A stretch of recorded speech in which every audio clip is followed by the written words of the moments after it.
कोई बात समझनी चाहिए कि हमारे वो पाँव क्यों काट रहे हैं, क्योंकि सरकारी जो संस्थाएं हैं वहाँ पे कोई भी बच्चा जो है वो जाके खड़ा हो सकता है रोज़गार के लिए, पर प्राइवेट संस्थान में अप्रोच चलती हैं, रेफरेंस चलते हैं वहाँ पर कोई बच्चा हक से जाके खड़ा नहीं हो सकता।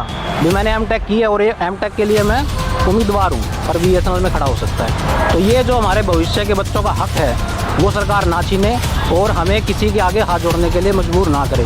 तो पब्लिक को ये बातें समझनी चाहिए कि वो अपने बच्चों के लिए ये जो बना बनाया ढांचा है इसको संरक्षित रखने में बीएसएनएल की, रेलवे की, बीपीएसएल की, इन सब की मदद करें और केवल बुरे भाव से ना देखें कि ये लोग सैलरी के लिए खड़े रहते हैं। उस सैलरी पाने का हक उस बच्चे को है क्योंकि उसने लाखों में वो स्थान बनाया है अपना।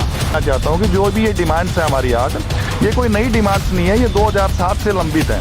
ये एक संशोधन है। जो भी मतलब इन्होंने बीएसएनएल बोर्ड्स ने या मैनेजमेंट ने जो गलतियां कर रखी हैं वो सुधारने के लिए बोल रहे हैं हम। इसमें जैसे मेन चीज़ है प्रमोशन और वेतन।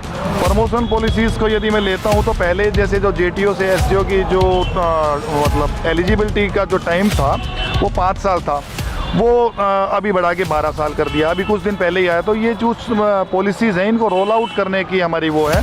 इसमें यदि सपोज करो ये मांगे मान ली जाती हैं तो बीएसएनएल को फाइनेंशियली इस तरीके से कोई लॉस नहीं है, जिसकी वजह से जो जनता में एक सिग्नल जाता है कि ये तो बीएसएनएल वाले हैं यार रोज़ बैठे रहते हैं। जो सरकारी कर्मचारियों के प्रति तो जो जनता का रुझान है वो थोड़ा सा नेगेटिव ही होता है। पहले हजारों कर्मचारियों को वीआरएस दिलवाई गई, अब प्रमोशन नहीं किया जा रहा। इसी को लेकर बीएसएनएल कर्मचारी विरोध कर रहे हैं। आज हम पहुंचे हैं हिसार बीएसएनएल के दफ्तर में और इनसे जानते हैं कि आखिर इनकी मांगे क्या हैं और ये क्यों विरोध कर रहे हैं। नमस्कार सर। नमस्कार। बताइए आप कब से धरना दे रहे हैं, क्या आपकी मांगे हैं और क्या आप चाहते हैं? हमारा ये जो आंदोलन है ये 1 दिसंबर से शुरू हुआ था। 1 से 15 दिसंबर तक ब्लैक बैजिंग थी। 16 दिसंबर को हमारा ट्विटर कैंपेन था ऑल इंडिया बेसिस पे। उसके बाद 22 तारीख को हमारा 1 दिन का धरना था सांकेतिक, ताकि मैनेजमेंट को कुछ समझ में आ सके, लेकिन वहाँ तक मैनेजमेंट कुछ भी नहीं किया उसने हमारे लिए। तो उसके बाद अब 28, 29, 23 तारीख 3 दिन की रिले हंगर स्ट्राइक हमने रखी है और इसके बाद 3 जनवरी को मास कैजुअल लीव और quitting of the official WhatsApp groups और उसके बाद 10 जनवरी से अनिश्चितकालीन धरना। अगर हमारी मांगों की सुनवाई मैनेजमेंट के द्वारा नहीं की गई तो ये सारा हमारा प्रोग्राम है जो ऑल इंडिया बेसिस पे चलेगा। आपकी मांगे क्या है सर? प्रमुख जो मांगे हैं वो? हमारी प्रमुख मांग है कि जो हमारे जितने भी एलिजिबल ऑफिसर्स हैं उनको तुरंत प्रभाव से प्रमोशन दी जाए, क्योंकि बीएसएनएल में काफ़ी समय से प्रमोशन पॉलिसी लागू नहीं हो पा रही। सन 2018 में बीएसएनएल एक time bound functional promotion policy लेके आया था, उसको बोर्ड द्वारा अप्रूव भी किया गया। 1 जुलाई 2018 से उसका इम्प्लीमेंटेशन होना था और आज 3.5 साल के बाद भी वो पॉलिसी इम्प्लीमेंट नहीं हुई। तो हमारी मुख्य मांग तो यही है कि हमारे जितने भी एलिजिबल ऑफिसर्स हैं उनको तुरंत प्रभाव से प्रमोशन दी जाए, क्योंकि जब आदमी नौकरी करता है तो प्रमोशन उसके लिए एक बूस्टर का काम करती है। एक सोशल स्टेटस भी है कि भाई इतने साल के बाद एटलीस्ट प्रमोशन मिल जाए। 12-12, 15-15 साल से उसी कैडर में हम काम कर रहे हैं, जबकि फाइनेंशियली हमारा जो स्केल है वो हम हायर पोस्ट का ले रहे हैं। अगर डिपार्टमेंट प्रमोशन देता है तो उसमें कोई फाइनेंशियली मैटर इन्वॉल्व नहीं है, सिर्फ पद चेंज करना है। पद चेंज करने के लिए भी हमारी मैनेजमेंट हमारी सुनवाई नहीं कर रही। दूसरा हमारा एक मुख्य मांग है कि जब बीएसएनएल बना 2000 में तो हमारे समकक्ष एमटीएनएल गवर्नमेंट की पीएसयू कंपनी थी टेलीकॉम सेक्टर की, उसका जो जेटीओ का स्केल था वो था E2 का और एसडीओ का जो स्केल था वो था E3 का, जबकि बीएसएनएल में उसको डाउनग्रेड करके E1A और E2A स्केल दिया गया जेटीओ और एसडीओ को, जो कि स्टैंडर्ड पे स्केल नहीं है। तब से हम लोग इसकी मांग कर रहे हैं कि हमें स्टैंडर्ड पे स्केल दिया जाए। तो E2 और E3 हमारी सेकंड मांग है। तीसरा, वीआरएस के बाद जो पिछले साल वीआरएस गवर्नमेंट स्कीम लेके आई थी, उसके बाद अब रीस्ट्रक्चरिंग का एक ऑर्डर आया है। उस रीस्ट्रक्चरिंग के ऑर्डर में काफ़ी तो पोस्ट कम होगी, तो उससे प्रमोशन जो लोग इंतज़ार कर रहे थे वो स्कोप भी टाइट हो गया। दूसरा, जो जेटीओ से एसडीओ की क्वालिफाइंग सर्विस थी पहले थी वो 5 साल की, इस ऑर्डर में कर दिया गया उसको 12 साल का, 7 साल और बढ़ा दिया। तो वो हमारे जो ऑफिसर्स हैं उनके अंदर एक बड़ी निराशा है उस ऑर्डर को लेके। तो उसका रोल बैक भी हम डिमांड कर रहे हैं कि भी इसको भी तुरंत प्रभाव से वापस लिया जाए। मांग आपकी प्रमोशन की है, उसके अलावा आपकी क्या क्या और मांगे?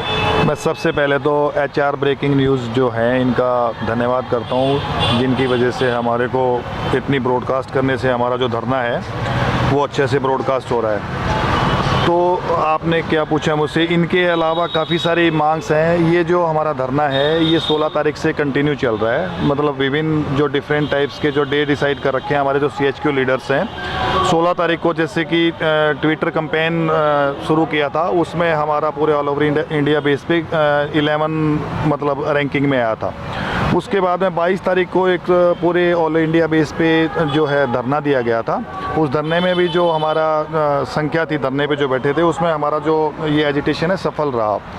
अब 28, 29, 30 को हमने भूख हड़ताल का वो किया हुआ है। तो जैसे भी कल भी भूख हड़ताल थी, आज भी है, तो ये भी हमारी मतलब जो जितने बैठे हैं वो मतलब उसके सफलता की डायरेक्शन में ही जा रही हैं। जो कल है, कल जो हमारी जो महिला शक्ति है वो टोटली तौर से जो भूख हड़ताल पे वो महिला शक्ति सारे इस मंच को संभालेंगे।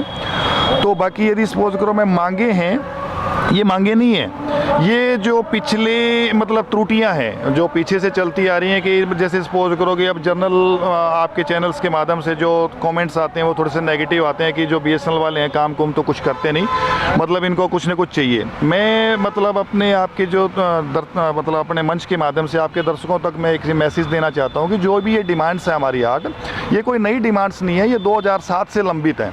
ये एक संशोधन है, जो भी मतलब इन्होंने BSNL बोर्ड्स ने या मैनेजमेंट ने जो गलतियां कर रखी हैं वो सुधारने के लिए बोल रहे हैं हम। इसमें जैसे मेन चीज़ है प्रमोशन और वेतन। प्रमोशन पॉलिसीज़ को यदि मैं लेता हूं तो पहले जैसे जो JTO से SDO की जो मतलब एलिजिबिलिटी का जो टाइम था वो 5 साल था, वो अभी बढ़ा के 12 साल कर दिया, अभी कुछ दिन पहले ही आया। तो ये जो पॉलिसीज़ हैं इनको रोल आउट करने की हमारी वो है।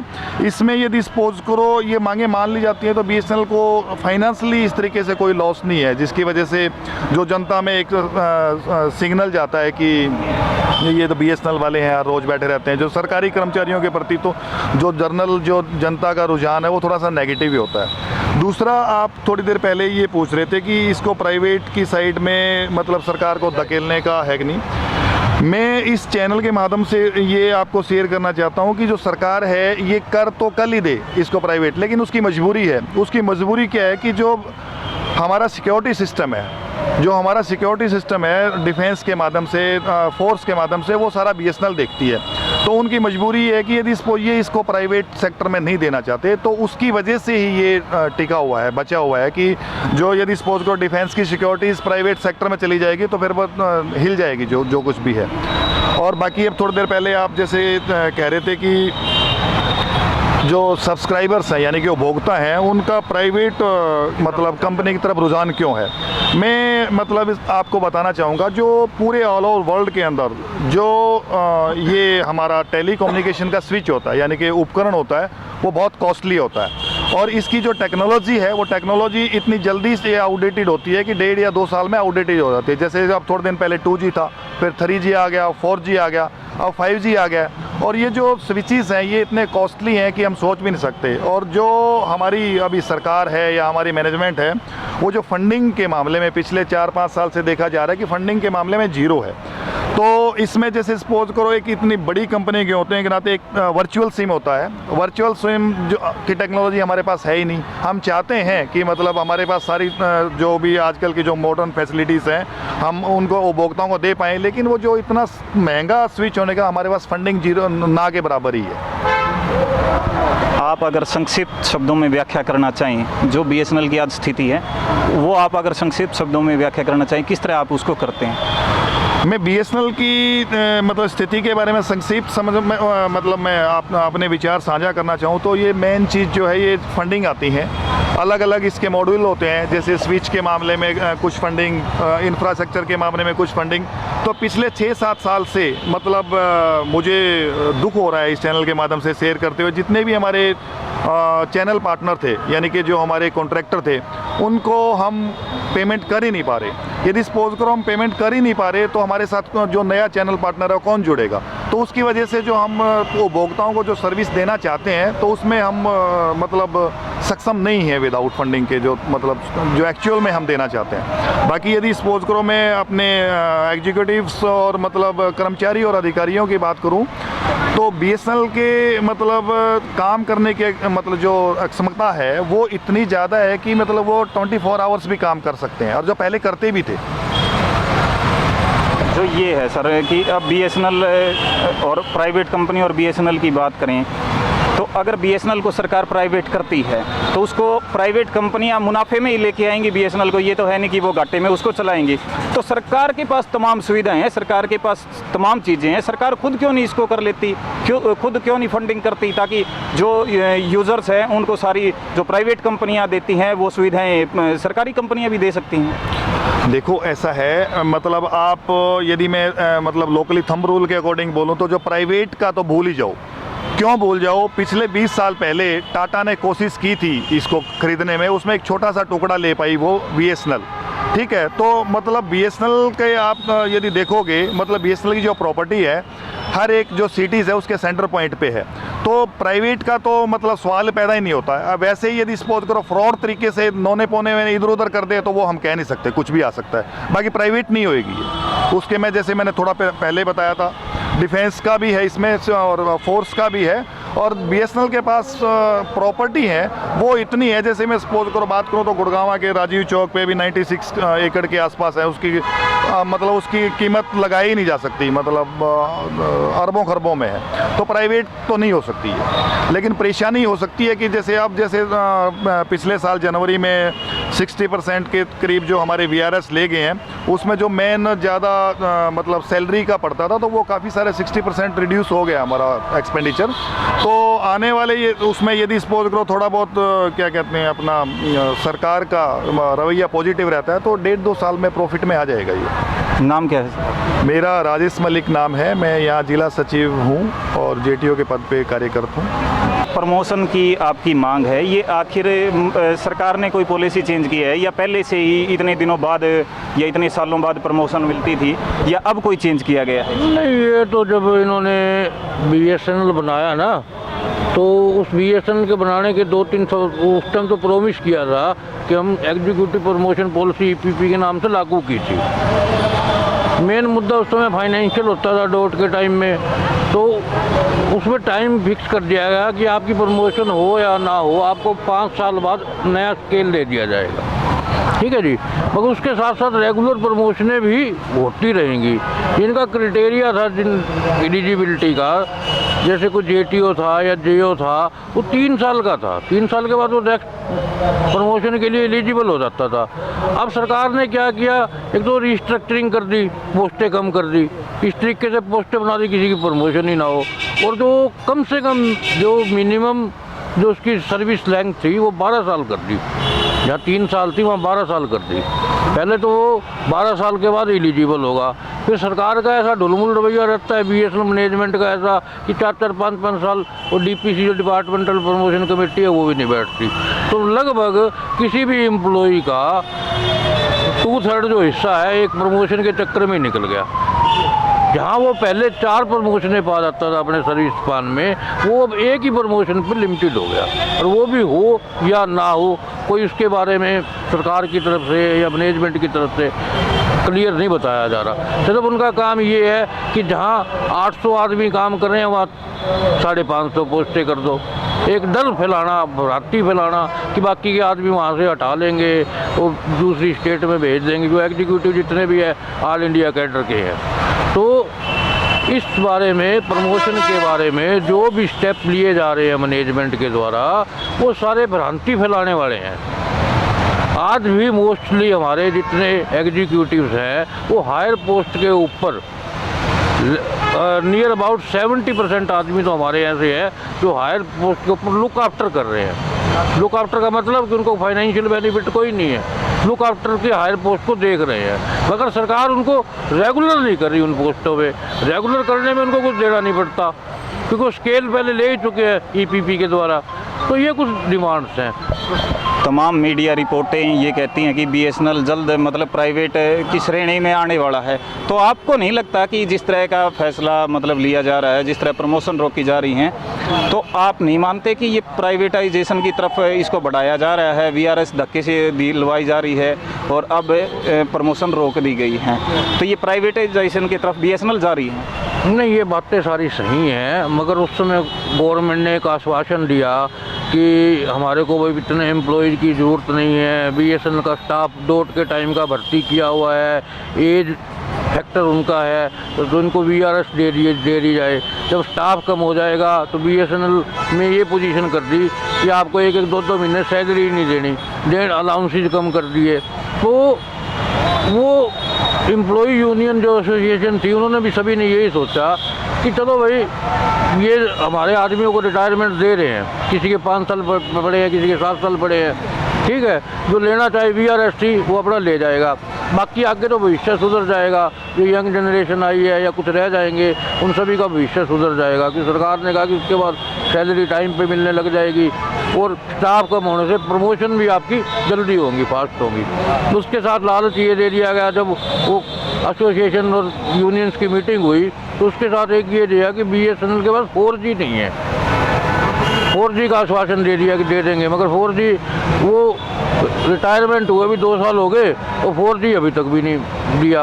अब गवर्नमेंट की ये प्लानिंग चल रही है कि प्राइवेट वालों को तो 5G का लाइसेंस ही दे दिया, बीएसएनएल को 4G का लाइसेंस ही नहीं दिया। तो एक तरह से बीएसएनएल को प्राइवेट करने की वो है, और र्यूमर्स भी आती रहती हैं कि पीछे टाटा को ही सौंप रहे हैं, कभी जियो को सौंप रहे हैं, ठीक। और बीएसएनएल की सरकारी कंपनी होने के बावजूद भी कोई बीएसएनएल को आर्थिक मदद नहीं दी जा रही। तो एक तरह से सरकार की मंशा सिर्फ बीएसएनएल के फील्ड में नहीं है, चाहे वो इंश्योरेंस कंपनी हो, LIC का देख लिया आपने, बैंक को, हाँ जी, या ये किसानों का ही देख लिया आपने, तो मंशा तो सरकार की साफ ही है कि ये प्राइवेट सेक्टर को ज़्यादा बढ़ावा देने जा रही है। तो अगर प्राइवेट सरकार करती है तो कर्मचारियों का क्या रहेगा? ये तो अब चुने हुए प्रतिनिधि हैं सरकार भी, हम तो उनके साथ संघर्ष कर सकते हैं, हम संघर्ष करेंगे, जो हमारे ये काल आई हुई है उस काल के ऊपर हम हिस्सा लेंगे। और मैं आपसे एक चीज़ जानना चाह रहा हूँ कि बीएसएनएल जो है वो देश की पहली टेलीकॉम कंपनी है, उसके बाद प्राइवेट कंपनियाँ तमाम देश के अंदर आई हैं, तो जो सबसे पहली कंपनी थी बीएसएनएल की, आज उसके यूज़र क्यों कम हुए हैं? क्या कर्मचारियों में कमी थी, या पॉलिसी में कमी थी, या सरकार की कमी थी?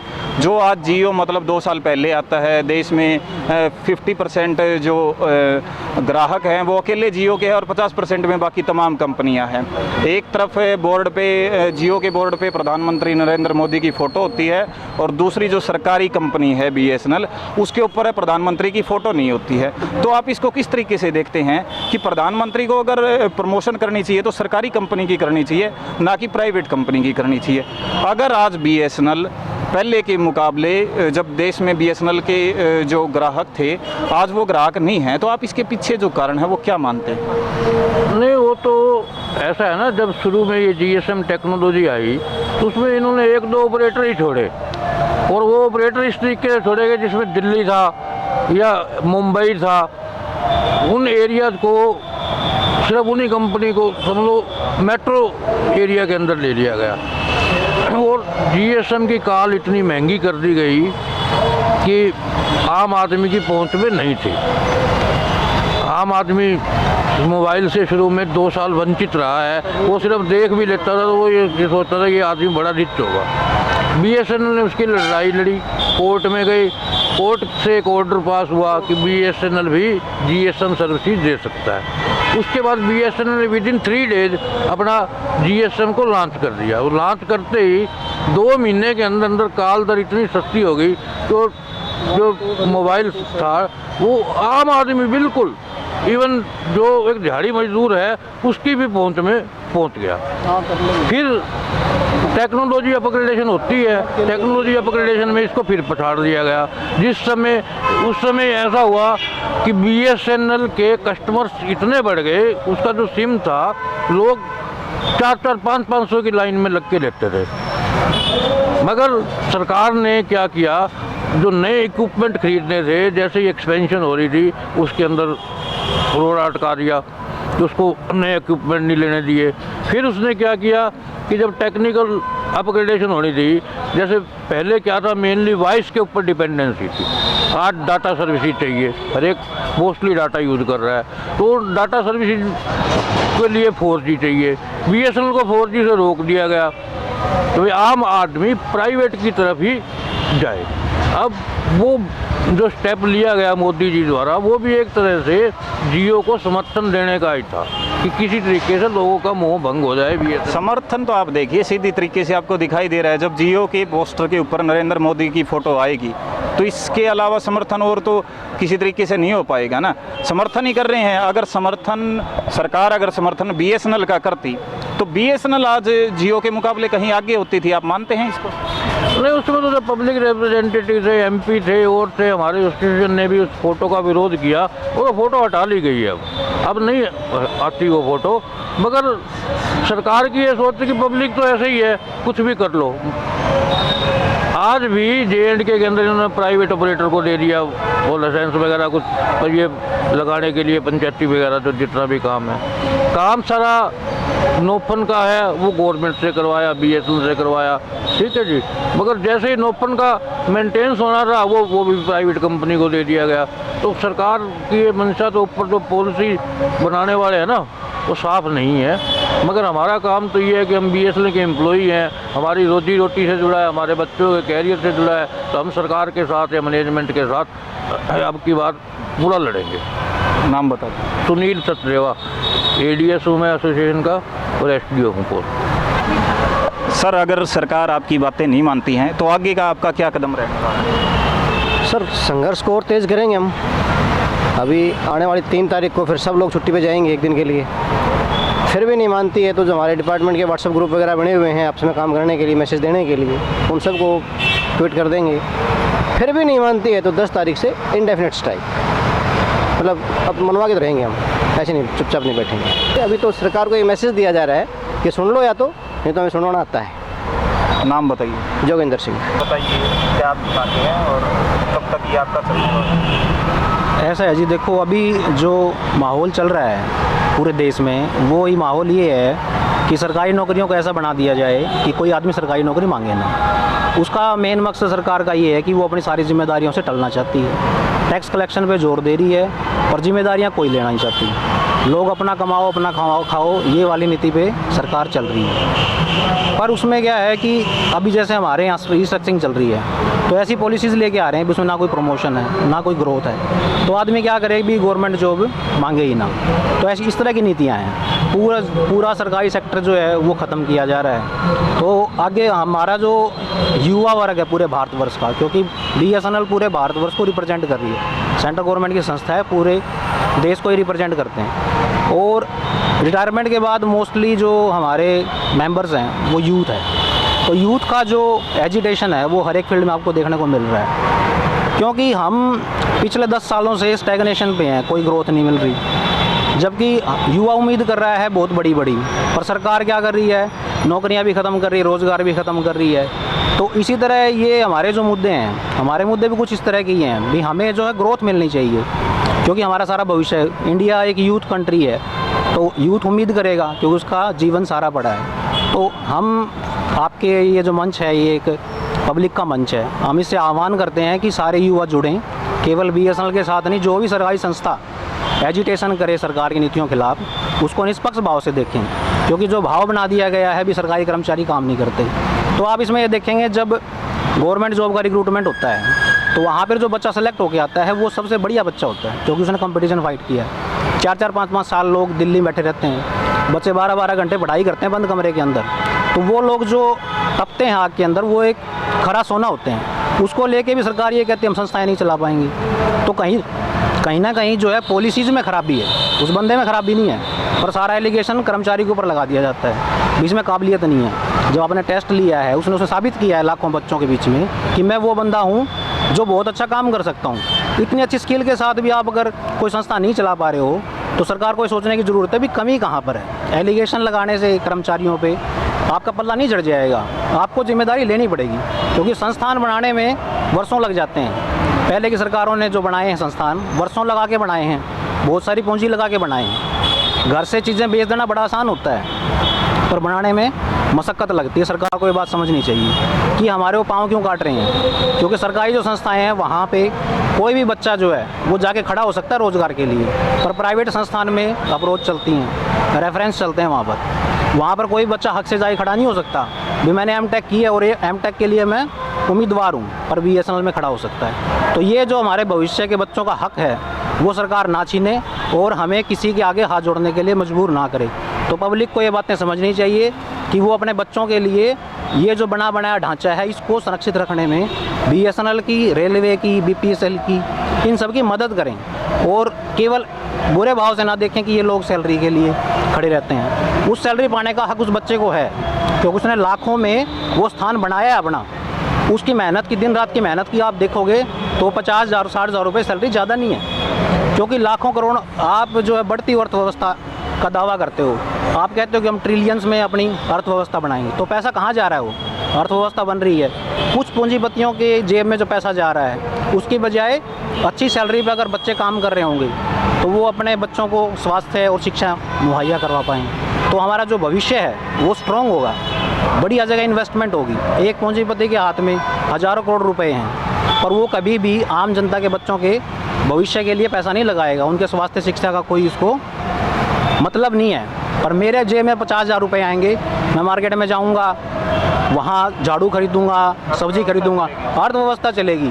तो ये स्टैग्नेशन आ जाएगा। इससे बचाव के लिए पब्लिक को आगे आना ज़रूरी है, क्योंकि कर्मचारी अकेले कुछ नहीं कर सकते। अगर जनता हमारे साथ में आएगी तो हम कुछ कर सकते हैं। तो पब्लिक, आपका जो पब्लिक मंच है उससे मैं यही आह्वान करूँगा कि जनता जो पढ़ाया गया उसे ना पढ़ के सही तरह से देखे कि सरकारी कर्मचारियों की मांगे क्या हैं, और वो जो सरकारी नौकरी है वो कर्मचारियों के लिए नहीं, उनके बच्चों के लिए भी खुली हैं, वो भी आ सकते हैं। पर उससे अगर साथ नहीं आएंगे तो ये जो बच्चे खुशी नौकरियाँ ख़त्म हो जाएंगी, वो सब लोग जो हैं पूंजीपतियों के आगे हाथ जोड़ने को मजबूर हो जाएंगे। तो बड़े परिप्रेक्ष्य में इन चीज़ों को देखें।